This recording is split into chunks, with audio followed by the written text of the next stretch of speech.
Morning, folks. This is Don DeRosa here. Got another question for you. Question of the day is, what is creative real estate investing? I'm assuming they mean versus not creative.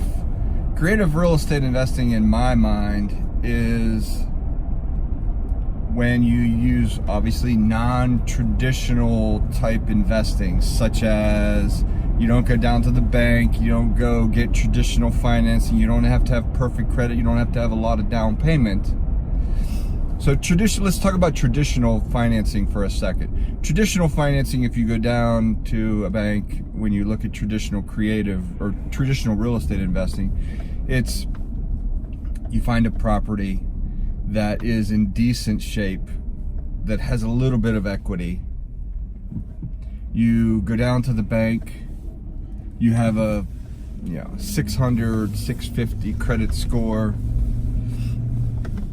and you have traditional 20% to put down. And you go down to the bank, you apply for the loan, you go through the approval process, and then you get the loan, buy the property, and then put a tenant in there. Or you can buy it, fix it, and flip it. Okay, whatever your strategy is, whatever your exit strategy is. Creative real estate investing, on the other hand, is a little differently, because I always tell people in creative real estate investing, it's not, in my opinion, you're not really a real estate investor. You're more of a problem solver. So think of yourself as a problem solver as opposed to a real estate investor. So most people that do creative real estate are looking for what I'll call non-traditional creative ways to get into it, such as owner financing, where the owner finances the deal, meaning they have a loan, they can either sell it to you on a subject to transaction where they actually just literally give you the deed to the home, or they can sell it to you on what's called a wraparound mortgage, where they wrap it around their existing loan. They become the bank, you make the payments to them, so on and so forth. There's agreement for deeds, there's lease with options to purchase, there's lease purchase agreements. There's all kind of creative ways for someone that has A, less than perfect credit, B, doesn't have a lot of money in the bank.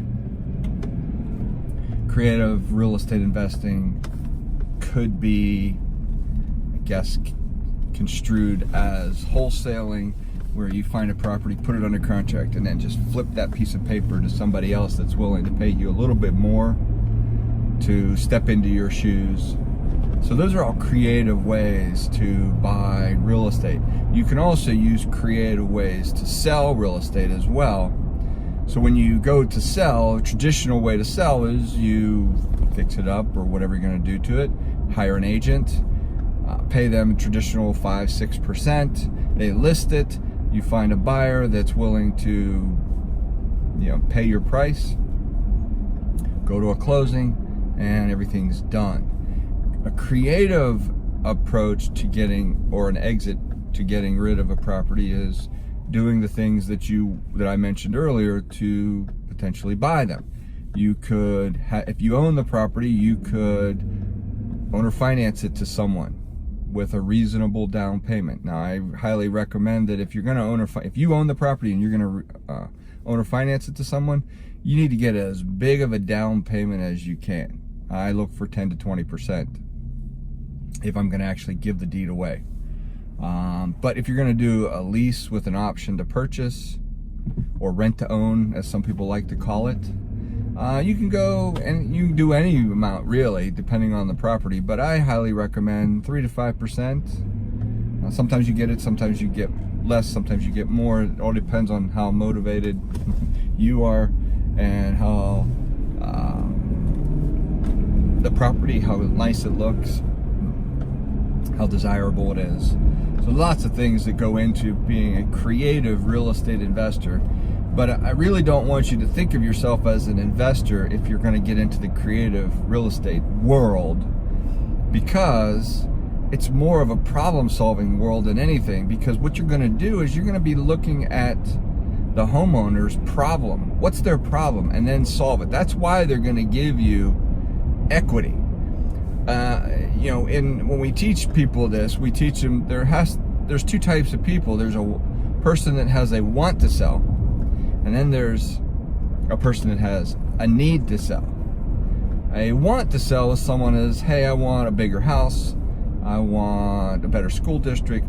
There's not real true motivation there. Whereas a person that has a need to sell, well, they've got to get out from under that thing. And they're willing, those folks are most often willing to give you some of their equity, if not all of their equity, to get that problem off of their shoulders. So in order to be a creative real estate investor, more than anything else, you have to be a problem solver. And in order to solve the problem, you first need to know what the problem is. And the way you find out what the problem is you ask questions. So we have a little sheet, we call it the seller's information sheet, where we ask what we call the 20 questions. And that will determine their wants versus their needs, and if they're truly motivated. So in the creative real estate world, pay attention, don't want to get into an accident. In the creative real estate world, there's some elements of traditionalism. Could be funding, could be, but typically it's not.